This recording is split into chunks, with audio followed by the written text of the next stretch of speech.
Herkese salam. Bugün sizə revmatoloji xəstəliyi olan xanımlar hamilə qala bilərmi? Hamiləlik zamanı nələrə diqqət edilməlidir? Hamiləlik öncəsi nələrə diqqət etməlidir? Bu haqqında danışmaq istəyirəm. Revmatoloji xəstəliklərdə hamiləlik məsələsi əslində birmənalı deyil.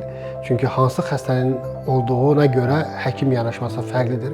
Amma onu vurğulamaq istəyirəm ki, həm ana sağlığı üçün, həm də gələcək inkişaf edən dölün formalaşması üçün hamiləlik öncəsi mütləq planlı bir hamiləlik planlanmalı. Bu, istər revmatoloq həkimi tərəfindən, istərsə də ginekoloq tərəfindən fərdi deyil, iki mütəxəssis tərəfindən belə qərar üzərində. Çünki elə dərmanlar var ki, hamiləlik dövründə mütləq ciddi şəkildə teratogendir, yəni hamiləlik olmaz. Elə dərmanlar var ki, hamiləlik zamanı qəbul olunur, biz onlara icazə veririk.